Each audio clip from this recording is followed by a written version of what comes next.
അള്ളാഹു എന്ന വിചാരമുള്ള വ്യക്തിക്ക് നിസ്കാരം വളരെ എളുപ്പമാണ്. എന്നാലും പിശാച് അവനെ ചതിച്ചു. കാരണം നിസ്കാരം എന്ന ഒരു കാര്യത്തിലൂടെ അവൻ അള്ളാഹുവിൻ്റെ ആളായിത്തീർന്നു എന്ന് ഈ വ്യക്തിയെ ആര് ധരിപ്പിക്കും? ഇവിടെ ഇവനെ ചതിച്ചു. ആരെ ചതിച്ചു? നിസ്കാരക്കാരനെ ചതിച്ചു. ആര് ചതിച്ചു? പിശാച് ചതിച്ചു. നിസ്കാരം എളുപ്പമുള്ള കാര്യമാണ്. നോമ്പൊൽക്കൽ, റമദാൻ നമ്മൾ നോമ്പ് വെച്ചല്ലോ, വെച്ചില്ലേ? അപ്പം നമ്മൾ ആരാണ്? അള്ളാഹിൻ്റെ ആളാണ്. കാരണം നോമ്പൊൽക്കാൻ ആര് കൽപ്പിച്ചു? അള്ളാഹു കൽപ്പിച്ചു. നമ്മൾ നോമ്പ് വെച്ചു. മനസ്സ് നമ്മളെ മന്ത്രിക്കും, ഈ അള്ളാഹിൻ്റെ ആളാണ്. ഈ മന്ത്രിക്കുന്നത് ആരാണ്? പിശാചാണ്. നോമ്പൊൽക്കൽ എളുപ്പമുള്ള കാര്യമാണ്. എന്താ പ്രശ്നം?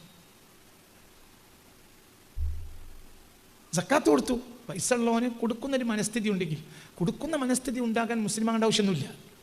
ഇജിപ്പോൾ മൂല്യരല്ലേ, ഇജ് വയലറിയണില്ലേ, ഇജ് നല്ലവനല്ലേ. ഒരു കുട്ടികൾക്ക് ചൊല്ലി കൊടുക്കണ ഒരു മൂല്യർ, അത് ഖുർആൻ പഠിപ്പിക്കുകയാണെങ്കിലും ഹദീസ് പഠിപ്പിക്കുകയാണെങ്കിലും ഫിഖ് പഠിപ്പിക്കുകയാണെങ്കിലും അവനെയും പിശാചിരിക്കും. എങ്ങനെ പിശാചിരിക്കുന്നത്? നല്ല ആളല്ലേ, ഇത്ര കുട്ടികളെ അന്നപ്പം കൊണ്ട് ഖുർആൻ പഠിക്കണത്, ഇപ്പം പക്ക ശൈത്താൻ്റെ ആളായിരിക്കും. ഏറ്റവും ചുരുങ്ങിയത് ഞങ്ങൾ നല്ലവരായി സമൂഹത്തിൽ കാണിക്കപ്പെടണമെങ്കിലും എന്ത് ചെയ്യേണ്ടി വരും? നിസ്കരിക്കേണ്ടി വരും. അപ്പോൾ ഒരു നാട്ടിൽ എന്നും ആരുണ്ടാവും? നിസ്കാരക്കാരുണ്ടാവും. ആ നാട്ടിൽ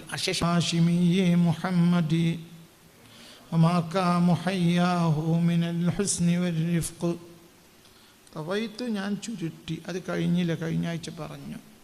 വസഖൽത്തു, ഞാൻ എളുപ്പമാക്കി തരുകയും ചെയ്തു. അത്വരീഖ, വഴിയ ഇലൽ ഹഖ്, സത്യത്തിലേക്കുള്ള വഴിയെ ഞാൻ ചുരുട്ടി തന്നു, എളുപ്പമാക്കി തന്നു. അത് വളരെ വിശദമായി 1 മണിക്കൂറിലേറെ ചുരുട്ടുക എന്നതിൻ്റെ അർത്ഥം ഞാൻ വിശദീകരിച്ചിട്ടുണ്ട്.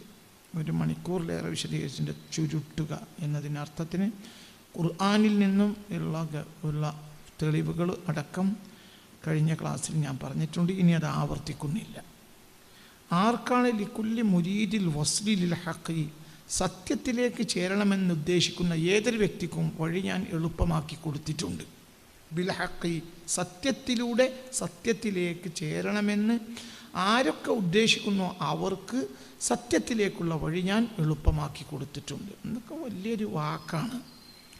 അങ്ങനെയുള്ള ആളുകൾ ചരിത്രത്തിൽ ഇടയ്ക്കിടെ വരും. അതുകൊണ്ട് മാത്രമാണ് സത്യം നിലനിൽക്കുക. സത്യത്തിന് നിലനിൽക്കാനുള്ള ഒരു സാധ്യതയും കാലം കഴിയുന്നതിനനുസരിച്ച് ഉണ്ടാവില്ല. കാലം ഇങ്ങനെ കഴിഞ്ഞു പോകുമ്പോൾ സത്യത്തിന് നിലനിൽക്കാനുള്ള സാധ്യതകൾ ഉണ്ടാവില്ല. അപ്പോൾ സത്യത്തെ നിലനിർത്താൻ കഴിയുന്ന ആളുകൾ വരും. ആ ആളുകൾ അതിന് വേണ്ട കാര്യങ്ങൾ ചെയ്യും. അപ്പോൾ സത്യം കുറച്ചുകൂടെ നിലനിൽക്കും. ഈ സത്യം എന്ന് പറഞ്ഞാൽ അത് ഏറ്റവും പ്രയാസകരമായൊരു സംഗതിയാണ്. ഈ പ്രയാസരഹിതമായ കാര്യത്തിന്മേൽ അവലംബിക്കുകയും പ്രയാസകരമായ കാര്യത്തെ നിസ്സാരവൽക്കരിക്കുകയും ചെയ്യുക എന്നതാണ് നമ്മൾ ഈ അടുത്ത കാലഘട്ടത്തിൽ ചെയ്തിട്ടുള്ളതൊക്കെ. നമ്മൾ മുസ്ലിങ്ങൾ പ്രയാസരഹിതമായ കാര്യമാണ് നിസ്കാരം. അതൊരു പ്രയാസരഹിതമായ കാര്യമാണ്. അള്ളാഹു എന്ന് വിചാരമുള്ളവർക്ക്, അള്ളാഹു എന്ന് വിചാരമില്ലാത്തവർക്ക് നിസ്കാരം പ്രയാസമാണ്. വഇന്നഹാ ലകബീറത്തുൻ ഇല്ലാ അലൽ ഖാശിഈൻ.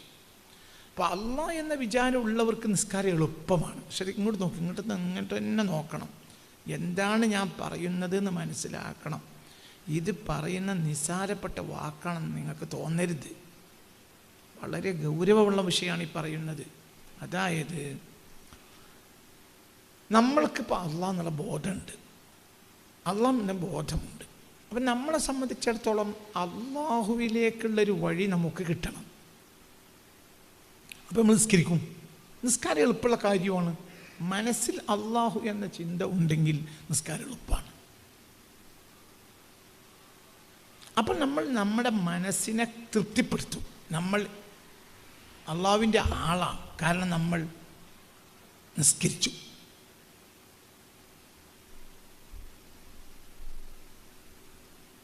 പ്രയാസരഹിതമായ കാര്യമാണ് നിസ്കാരം. അള്ളാഹ് എന്ന ചിന്ത ഉള്ളവന് പ്രയാസരഹിതമാണ് നിസ്കാരം. അള്ളാഹ് എന്ന ചിന്ത ഇല്ലാത്തവർക്ക് പ്രയാസകരമാണ് നിസ്കാരം.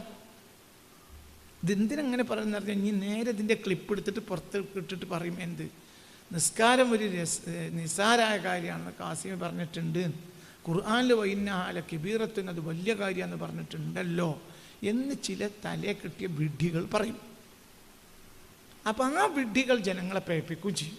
അതുകൊണ്ടാണ് ഞാൻ ഇവിടെ ഒന്നും കൂടെ വിശദീകരിച്ച് പറഞ്ഞത്. എന്ത്? അള്ളാഹു എന്ന വിചാരമുള്ള വ്യക്തിക്ക് നിസ്കാരം വളരെ എളുപ്പമാണ്. എന്നാലും പിശാച് അവനെ ചതിച്ചു.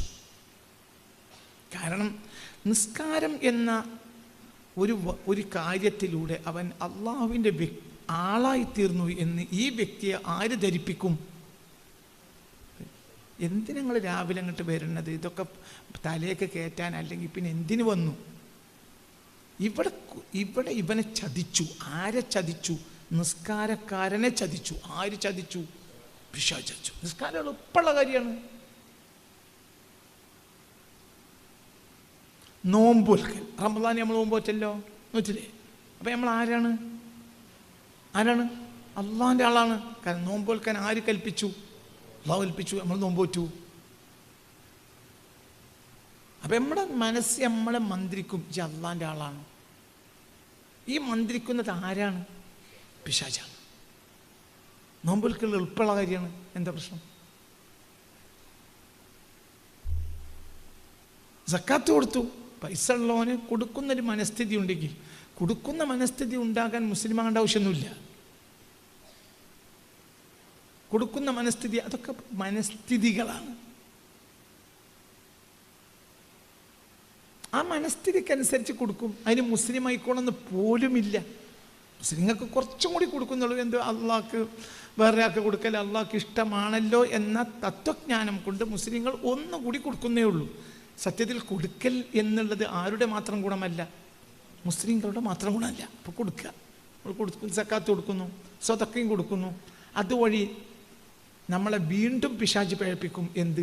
നീ പടച്ചോൻ്റെ ആളാണ്, ഇജല്ല പള്ളിയേറ്റ്, ഇജല്ല മദ്രസയേറ്റ്, ഇജല്ല മദ്രസയിലെ ഒരു മൂല്യം ശമ്പളമായിട്ട് കൃത്യമായി 28-ാം തീയതി 29-ാം തീയതി അയച്ചു കൊടുക്കണം,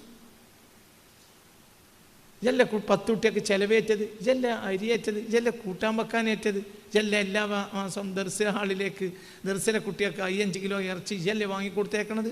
അപ്പോൾ ഇത് ആരാളാണ്? അള്ളാഹിൻ്റെ ആളാണ്. അവിടെയും പിശാച് നമ്മൾ ചോദിക്കും. എന്നാൽ ഇവരൊന്നും ആരുടെ ആളല്ല.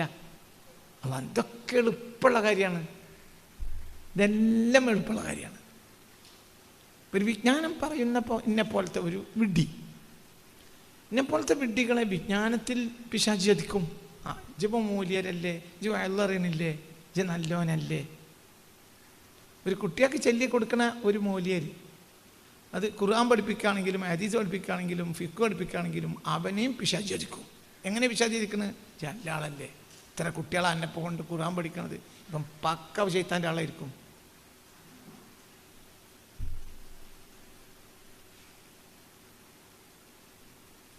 ഇപ്പം പക്ക ഈ മുദരിസ് പക്ക ശൈത്താനായിരിക്കും, ഈ വയലൻ പക്ക ശൈത്താനായിരിക്കും, ഈ നേതാവ് പക്ക ശൈത്താൻ്റെ ആളായിരിക്കും. ഇവിടെയൊക്കെ ചതിക്കും. ആര് ചതിക്കും? പറയാൻ ഇതൊക്കെ എളുപ്പമുള്ള കാര്യമാണ്. അതേ സമയത്ത് സത്യം എന്നത് എളുപ്പമുള്ള കാര്യമല്ല.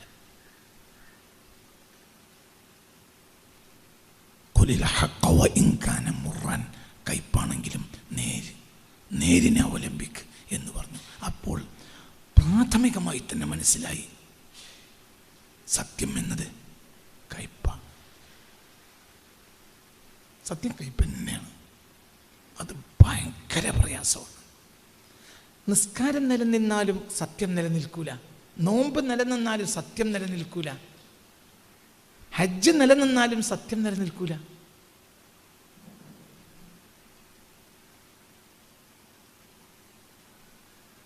വ്യഭിചാരികൾ ഹജ്ജിന് പോവും. കൊല്ലം പോയിട്ടുണ്ടാവില്ലേ? കൊല്ലം പോയിട്ട് വ്യഭിചാരമൊക്കെ നിർത്തിയാലാണോ ഹജ്ജിന് പോയത്? പറയങ്ങായി വ്യഭിചാരമൊക്കെ നിർത്തി അങ്ങനെയാണോ ഹജ്ജിന് പോയത്? അവിടെ പോയി വ്യഭിചരിക്കൂലെന്ന് വിചാരിക്കാം, വ്യഭിചരിക്കൂലെന്ന് വിചാരിക്കും വേണ്ട.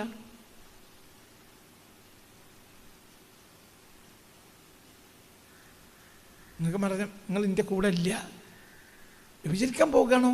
അല്ല. എന്നാൽ വ്യഭിചാരം നിർത്തിപ്പോകാണോ? അങ്ങനെ പറയാൻ പറ്റൂല. ഒന്നും പറയാൻ പറ്റൂല. ഹജ്ജിന് പോയിട്ടുണ്ടാവും, ആള് വ്യഭിചാരിയായിരിക്കും, പിന്നെ വ്യഭിചരിക്കും. മറ്റുള്ളവരെ ചതിച്ച് നുണ പറഞ്ഞ് പൈസ ഉണ്ടാക്കും. ഓൻ ഹജ്ജിന് പോയിട്ടുണ്ടാവും, അവിടുന്ന് തന്നെ അപ്പണി എടുക്കുന്നുണ്ടാവും.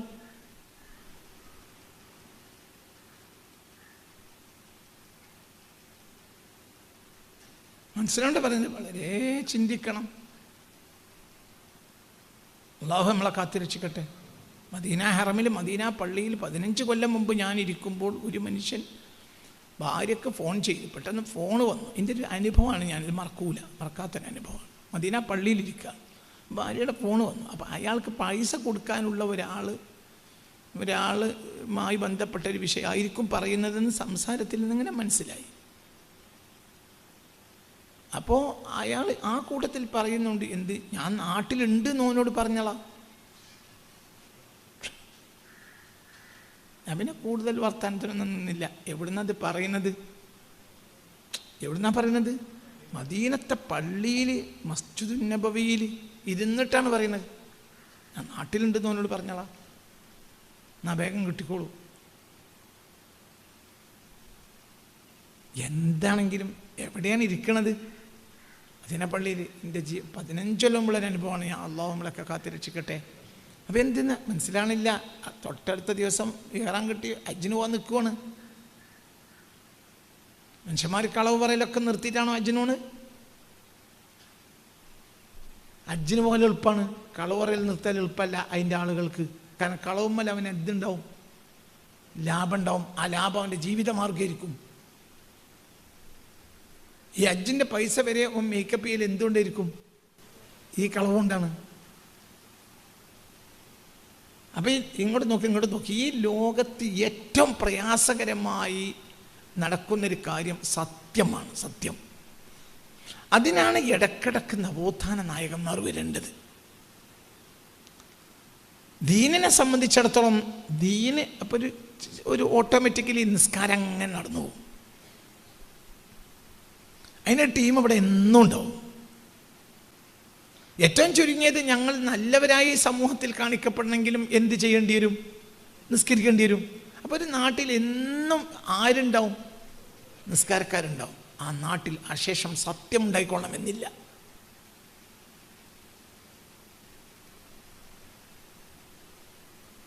ഒരു നാട്ടിൽ സ്ഥിരമായി റമദാനിൽ നോമ്പ് നടക്കും,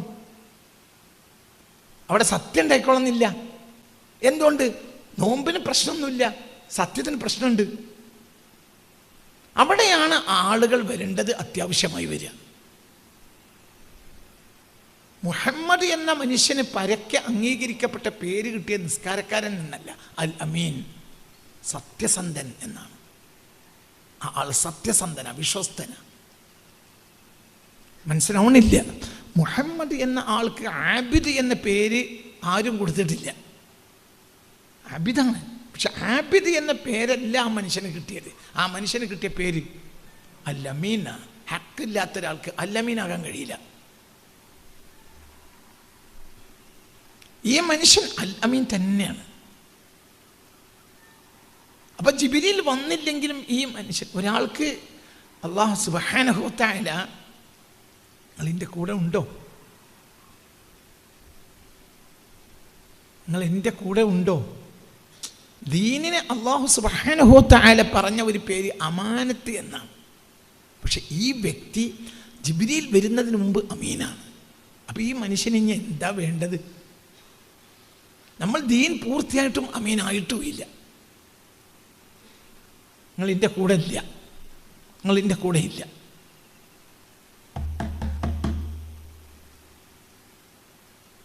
നമ്മളെല്ലാവരും തൊപ്പിട്ട്, എല്ലാം തൊപ്പിട്ട്, നിങ്ങളൊക്കെ കച്ചവടക്കാരാണ്, ഒക്കെ തൊപ്പിട്ട് വന്ന് കുത്തിരിക്കണം. ഒക്കെ തൊപ്പിയുടെ 50 ഉറുപ്പ്യ എടുത്താൽ പീടിയിൽ നിന്ന് കിട്ടും. ഇവിടെ ഈ കൂടിമാട് പീടി 40 ഉറുപ്പ്യാണ് തൊപ്പിക്ക്, ഇവിടുന്ന് വാങ്ങിക്കോളി.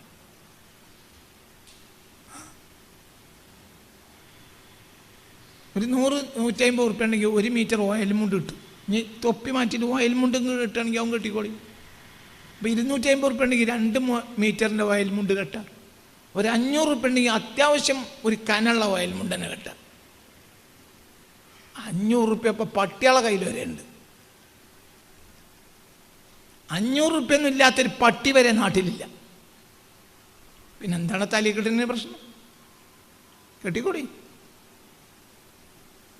ഒരു കാലത്ത് ദുബറിൻ്റെ ആ ഭാഗത്താണ് കെട്ടുക.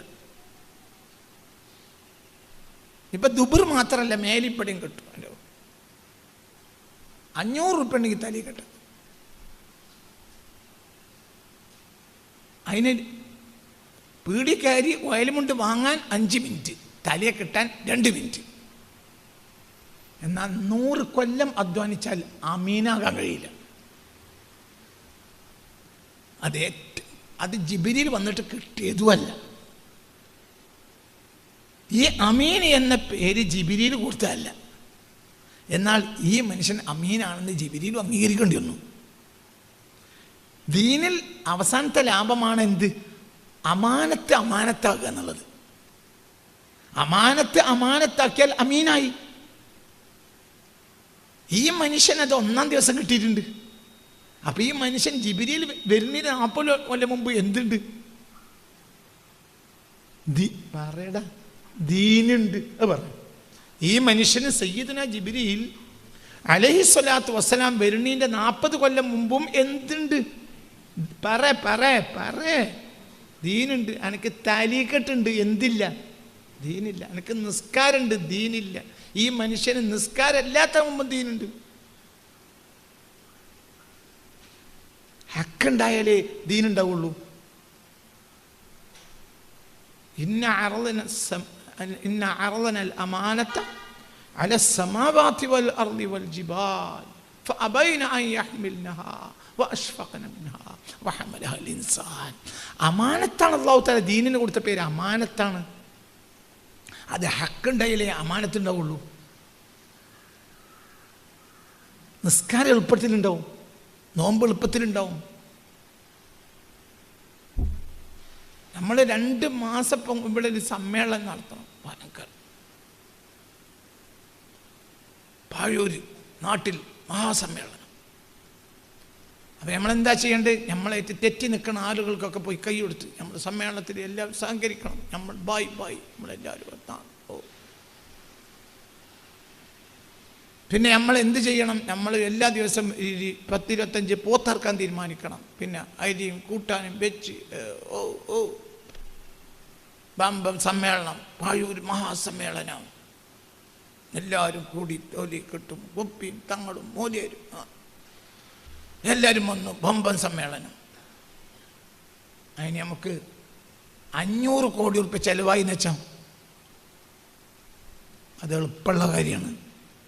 അതിന് നമുക്ക് റെസീറ്റും കുറ്റി ഉണ്ടായാൽ മതി. നമ്മളെടുത്ത് വെക്കുന്ന ഒരു കഷ്ണം വേണം, ഓൽക്ക് കൊടുക്കുന്ന ഒരു കഷ്ണം ഉണ്ടെങ്കിൽ എന്ത് നടത്താം? സമ്മേളനം നടത്താം. ദീനുണ്ടാവില്ല, ദീനമാനത്താണ്, പണിയാണ്, ഉണ്ടാവില്ല. കാരണം അതിന് പണിയുണ്ട്, അയിമപ്പണിയുണ്ട്. ഇത് മറ്റൊരു പണിയില്ല. എന്ത് പണിയാണ്? ചോറുണ്ടെങ്കിൽ ആളുണ്ടാവും. പത്തായത്തിൽ നെല്ലുണ്ടെങ്കിൽ എലി വയനാട്ടിൽ നിന്നും വരും. ദീനുണ്ടാവില്ല, ദീൻ അമാനത്താണ്.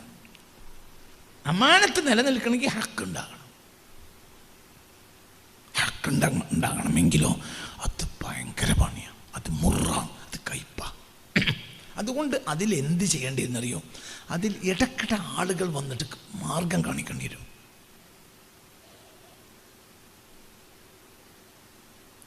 അതുകൊണ്ടാണ് നമ്മൾ നിന്ന് ചില വ്യക്തികൾ പൊങ്ങി വരുന്നത്. അത് ഞാൻ പറഞ്ഞുതരാം. ഞാൻ പറഞ്ഞൊരു ഭാഷ അർത്ഥം പറഞ്ഞുതരാം. ഉദാഹരണം പറയാം. ഇവിടുന്ന് ഇങ്ങനെ പോയാൽ, ഇവിടുന്ന് നമ്മൾ ഇങ്ങനെ കയറി നേരെ ഇങ്ങനെ പോയി പൂവാട്ട് പറമ്പെന്ന് അല്ലെങ്കിൽ ചെറുപ്പേന്ന് നേരെ ലെഫ്റ്റിക്ക് വണ്ടി എടുക്കുക. എന്നിട്ട് നമ്മൾ ഹൈവേ കയറിയാൽ പിന്നെ നമുക്ക് കണ്ണും മൂക്കും നോക്കാതെ പോകാം. പണ്ടാണെങ്കിൽ നമുക്ക് പിന്നെ ഓണടിക്കണം. ഇപ്പം നമുക്ക് ഓണിൻ്റെ ചിലവ് വരെയല്ല, നേരെ കയറി കഴിഞ്ഞാൽ അതായി. പിന്നെ ഇപ്പം അതിൻ്റെ ഇടയ്ക്കുള്ളൊരു സുഖം കിട്ടുന്നത് എന്താണെന്ന് വെച്ചെങ്കിൽ തൊണ്ടയാട് ഭാഗത്താണ് മറ്റേ എന്താ പറയുക, ടോള്. അള്ളാൻ്റെ തോഫീക്കിനാൽ ടോളും വിട്ട് അടുത്ത ടോളിന് നമുക്ക് ഇറങ്ങുകയും ചെയ്യാം. മറ്റേ ടോള് തുടങ്ങിയിട്ടില്ല എന്ന് എൻ്റെ ഓർമ്മ. തുടങ്ങിക്കണം അവിടെ ആദവനാടൊരു ടോളുണ്ടായിരുന്നു. തുടങ്ങിക്കണോ? ആയിക്കോട്ടെ, എന്നാൽ ഒരു ടോളെ പോലുള്ളൂ. ആ പോയി ഇറങ്ങി. പിന്നെ ഞങ്ങൾ നേരെ വളാഞ്ചേരിക്ക് എക്സിറ്റ് എടുക്കുക. വളാഞ്ചേരി എക്സിറ്റ് ഇടത്തോട്ട് എക്സിറ്റ് എടുത്തിട്ട് പിന്നെ നിങ്ങൾ എന്ത് ചെയ്യണമെന്നറിയോ? നേരെ വളാഞ്ചേരി അങ്ങാടിക്ക്, ആ അങ്ങാടിയിൽ നിന്ന് വീണ്ടും നിങ്ങൾ നേരെ മുന്നോട്ട് പോവുക. ഒരു 4 കിലോമീറ്റർ ചെന്നാൽ അവിടെ അത്തിപ്പറ്റ എന്നുള്ള സ്ഥലമുണ്ട്. ഉദാഹരണം,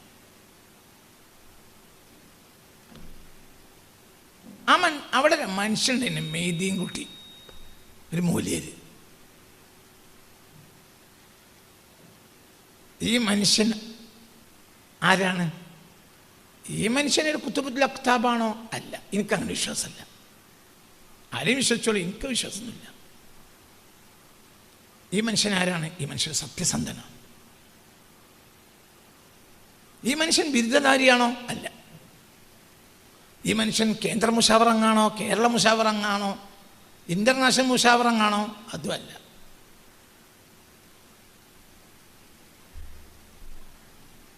ഒരു മുഷാഫറായിട്ടില്ല, മുസാഫിറായിട്ടുണ്ടാവും. അതിൻ്റെ ഇടക്ക് ഇവിടുന്ന് അതുവരെ എത്തുന്നതിൻ്റെ ഇടയിൽ 10,000 മൂല്യന്മാരുണ്ട്. ഒരേ വീടുണ്ട്. ഈ പറഞ്ഞ വറകളിലൊക്കെ പെട്ട കുറേ വറകള വീടുകളും അതിൻ്റെ ഇടയിലുണ്ടാവും. എന്നിട്ടും മനുഷ്യന്മാർ അവലംബിച്ചത് ആ വ്യക്തിയാണ്. അതിൻ്റെ ഇടയിൽ അതുപോലത്തെ ഒരു വ്യക്തിയെ പിന്നെ നമ്മൾ കണ്ടിട്ടില്ല. എന്തുകൊണ്ട്? ഈ മനുഷ്യനേക്കാൾ വിജ്ഞാനമുള്ളവർ ഇതിൻ്റെ ഇടയിലുണ്ട്. ഈ മനുഷ്യനേക്കാൾ സ്വാധീനമുള്ളവരുണ്ട്. ഈ മനുഷ്യനേക്കാൾ പത്രക്കാരെ അവലംബിക്കുന്നവരുണ്ട്. നമുക്ക് പത്രക്കാരെ അവലംബിക്കണം. കേരളത്തിൽ എത്രയോ സന്യാസിമാരുണ്ടായിട്ടും ഒരു പത്രക്കാരുടെ ചാനലുകാർ വന്നിട്ടോ ഒരു സന്യാസിയോട് ചോദിച്ചില്ല അടുത്ത മുഖ്യമന്ത്രി ആരാകണമെന്നാണ് നിങ്ങളുടെ അഭിപ്രായം, ചോദിച്ചില്ല. ഒരച്ഛനോട് ചോദിച്ചില്ല. അതേ സമയത്ത് ഒരു മൂല്യർ കാക്കാനോട് ചോദിച്ചു. അപ്പം നമുക്ക് സന്തോഷത്തിൽ അഭിമാനത്തിലാകുമ്പോൾ നമ്മളെ അഭിമാന കാലഘട്ടമാണ്. നോക്കി നിങ്ങൾ ചാനലുകാർ നമ്മുടെ ഉസ്താദിനോടല്ലേ ചോദിക്കുന്നത് ആരാണ് അടുത്ത മുഖ്യമന്ത്രി. അപ്പം മൂപ്പർ പറയും ചെയ്തു അങ്ങനെ എനിക്കതിൽ അഭിപ്രായമില്ല. എന്നാലും അതൊരു സുഖമുള്ള കാര്യമാണ്. മൂപ്പരോടാണല്ലോ ചോദിച്ചത്. ഇതൊക്കെ നമ്മളിപ്പോൾ അഭിമാനിച്ച് നടക്കുവാണ്. നബർക്കൊക്കെ മുമ്പ് ഒരുപാട് മൂല്യന്മാർ ഇവിടെ കഴിഞ്ഞു പോയിട്ടുണ്ട്. അക്കാലത്തൊക്കെ മുഖ്യമന്ത്രിയുണ്ട്. 13ാമത്തെ മുഖ്യമന്ത്രിയാണ് സതീശൻ. അക്കാലത്തൊക്കെ ഇവിടെ മൂല്യന്മാരുണ്ട്. മുഖ്യമന്ത്രി ഉണ്ടാക്കേണ്ട വിഷയമുണ്ട്. എന്നിട്ട് ഒരു മൂല്യരോട് ചോദിച്ചിട്ടില്ല ആരാണ് അടുത്ത മുഖ്യമന്ത്രി. അപ്പൊ നിങ്ങൾക്ക് അന്തണ്ടെങ്കിൽ നിങ്ങൾക്ക് തലയിൽ കെട്ടിയാൽ കുഴപ്പമില്ല. തലയിൽ അന്തണ്ടെങ്കിൽ നിങ്ങൾക്ക് മനസ്സിലാവും നിങ്ങൾക്ക് എവിടെയുള്ളതെന്ന്. മൂട്ടിൽ ആല് മുളിച്ചാൽ അതൊരു തണൽ എന്ന് വിചാരിച്ചാൽ നല്ലത്. ഓന് പിന്നെ തണലാണ്. ഓൻ മൂട് കഴുകാതെ മൂട്ടിൽ ഒരു ആല് മുളിച്ചു. അപ്പോൾ പിന്നെ അത് വെട്ടിയില്ല. എന്തുകൊണ്ട്? എൻ്റെ വല്യമ്മ പറയണ ഒരു ഉപമയാ. ഒരുത്തൻ വേസ്റ്റ് പോകുന്നതൊന്നും കഴുകൂല. അവസാനം അവിടെ ആലാണ് മുളച്ചു. ആല് മുളച്ചപ്പോൾ പിന്നെ അവന് സന്തോഷമായി. എന്തുകൊണ്ട്? അതൊരു തണലാണല്ലോ. അപ്പോൾ എൻ്റെ കുഞ്ഞാടുകളായ കുറേ തീട്ടപ്പിള്ളേരാണല്ലോ ഇപ്പം നാട് ഭരിക്കുന്നത്. തീട്ടപ്പിള്ളേരൊക്കെ എന്ത് പറഞ്ഞു? നമ്മുടെ മഹാനിപ്പോൾ മൂട്ടിൽ ആല് മുളച്ചു, ഞങ്ങളെപ്പോലത്തെ കറാമത്തുള്ളവരെ ആരാണ്. ഞങ്ങളെക്കാലം ഈ അത്തിപ്പറ്റൻ്റെ ഇടയിൽ എത്ര മൂല്യരുണ്ടടാ. എന്നിട്ട് എന്തേ ഒരാൾ അവലംബിക്കാഞ്ഞു? ഈ മനുഷ്യനൊരു ഫത്വ വെച്ച് ഞങ്ങൾക്ക് ചിലപ്പോൾ കിട്ടിക്കോളുന്നില്ല. അയാളൊരു മുഫ്തിയല്ല, അയാളൊരു മുദരിസുമല്ല. എന്തേ ആ മനുഷ്യൻ ദീനുള്ളവനായി നിങ്ങൾ പരിഗണിക്കുന്നു? മറ്റുള്ളവരെ നിങ്ങൾ ഇൽമുള്ളവരായിട്ട് പരിഗണിക്കുന്നത്. മുഹമ്മദ് എന്ന മനുഷ്യന് ഇൽമ കിട്ടിയപ്പോൾ 40 വയസ്സായി. പക്ഷെ ദീൻ കിട്ടിയത് 1-ാം ദിവസം കിട്ടിയിട്ട്. അതാണ് അമാനത്ത്. സല്ലല്ലാഹു അലൈഹി വസല്ലം ഇത് പഠിക്കണ്ടേ? ഇത് പഠിക്കണം. ഇതാണ് പഠിക്കണ്ടേ. മുട്ടിൽ ആലി മുളച്ചത് ആ അഭിമാനമായി നടക്കേണ്ട വിഡ്ഢികളെ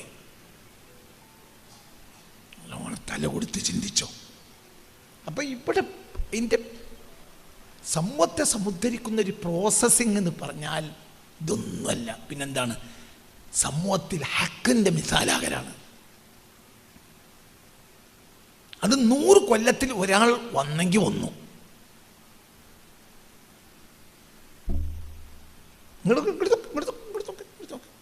ഇന്നെ തന്നെ നോക്ക്, ഇന്നെ നോക്ക്. അന്തം വിട്ട് കുറേ വിഡ്ഢികളവിടെ ബാക്കിലിരിക്കുന്നുണ്ട്. ചെന്തിനട നിങ്ങളൊക്കെ ഇവിടെ രാവിലെ വന്നിരിക്കുന്നത് എന്തിനാ വരുന്നത്?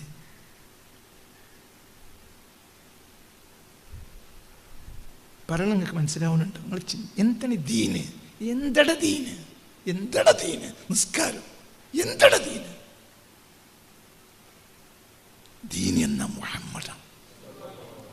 മുഹമ്മദ് മുസ്തഫാക്ക് സല്ലല്ലാഹു അലൈഹി വസല്ലം ഒന്നാമതായി ലോകം അംഗീകരിച്ച പേര് അമീൻ എന്നുള്ളതാണ്. ലോകത്ത് എല്ലാവരും പറഞ്ഞത് അമീനാണ്. ആ മനുഷ്യനെ അറിയുന്നവരൊക്കെ പറഞ്ഞു അമീനാണ്. അന്ന് ജിബ്രീൽ വന്നിട്ടില്ല. ജിബ്രീൽ വരുന്നത് പിന്നെയും 40 കൊല്ലം കഴിഞ്ഞിട്ടാണ്. ദീനെന്താ? അള്ളാഹു കൊടുത്ത എന്താ? ഇന്ന അഅ്ളനൽ അമാനത്ത. അള്ളാഹു കൊടുത്ത നിസ്കാരമല്ല, അമാനത്താണ്. നിസ്കാരം അതിൻ്റെ ഉള്ളിലുള്ളൊരു പാർട്ടാണെന്നേ ഉള്ളൂ. നിസ്കാരത്തിന് പണിയില്ല, അമാനത്തിന് പണി, ഭയങ്കര പണിയാണ്. ഹക്കില്ലാത്തവന് അമാനത്തുണ്ടാവില്ല, ഒരിക്കലും ഉണ്ടാവില്ല. അപ്പോൾ ലോകത്ത് അതിൻ്റെ മിസാലുകൾ വേണ്ടി വരും. അതാണ് പറഞ്ഞ വാക്ക്. അതാണ് പറഞ്ഞത്, ഹക്കിലേക്കുള്ള വഴി ഞാൻ എളുപ്പാക്കി. ലോകത്തെ ഹക്കിൻ്റെ മിസാലായിരുന്നു ഷെയ്ഖ് ഇബ്രാഹിം നിയാസ് കൗലാഹി തങ്ങൾ. അത്തിപ്പറ്റപ്പം നമ്മളെ നാട്ടിൽ ഒതുങ്ങുന്നതിൻ്റെ അപ്പുറത്തേക്ക് അത്തിപ്പറ്റിനെ അറിയില്ല. അതൊരു മിസാൽ തന്നെയാണ്. പക്ഷെ ആ മിസാലിനൊരു പരിധിയുണ്ട്. ഒരു ഇൻ്റർനാഷണൽ ഹക്കിൻ്റെ മിസാലാണ് ഇബ്രാഹിം നിയാസ്. അപ്പോൾ അവനെ നമ്മൾ അവലംബിച്ചിങ്ങനെ പോകണം. അതാണ് ഫാത്തിഹ. അവർ ഫാത്തിഹൻ്റെ ഉള്ളിൽ കയറിയ ആളുകളാണ്.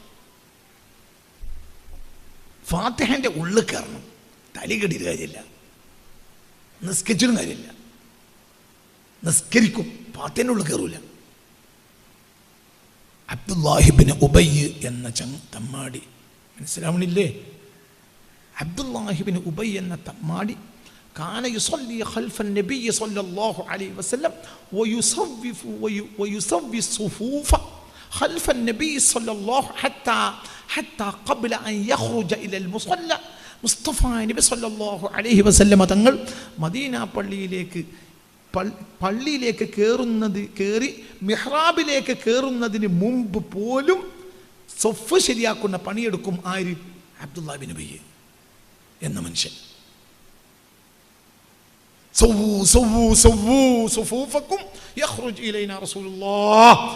വരാനായിട്ട് സൊഫൊക്കെ നേരെയാക്കി എന്ന് പലപ്പോഴും അയാൾ പറയുന്നത് സ്വഹാബികൾ കേട്ടിട്ടുണ്ട്.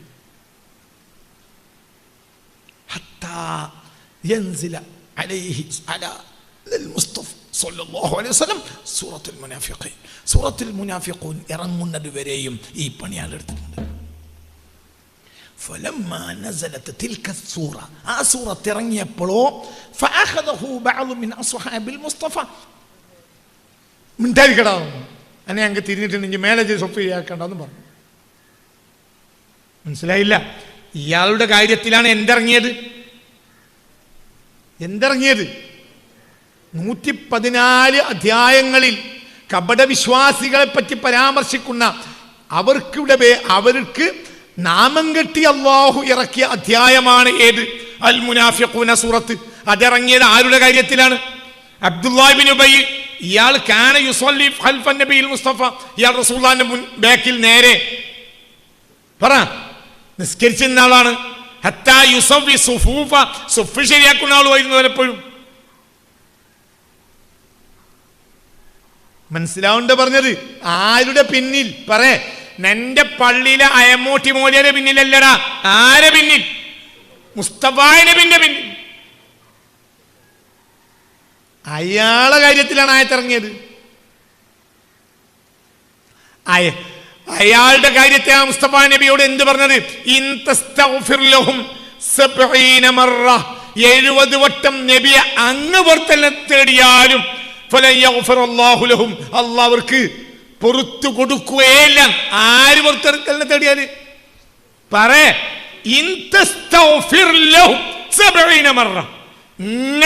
നബിയെ നിങ്ങൾ അവർക്ക് വേണ്ടി 70 വട്ടം താങ്കൾ ഇൻതസ്തഗ്ഫിറൂനല്ല ഇൻതസ്തഗ്ഫിർ. ഏതാ സൂറത്ത്?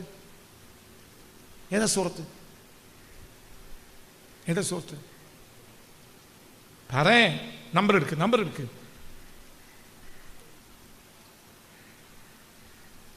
അള്ളാഹു അവർക്ക് പുറത്തു കൊടുക്കുകയേ ഇല്ല. ഇവർക്ക് നിസ്കാരല്ലേ? എന്തടാ വിചാരിച്ച് നിസ്കരിച്ച ആളാകുന്നു? എടാ കാർപ്പറ്റിൽ വരതിയ ചൂട്ടുണ്ടാവൂടാ വിട്ടിയേ, അതാണോ ദീന്?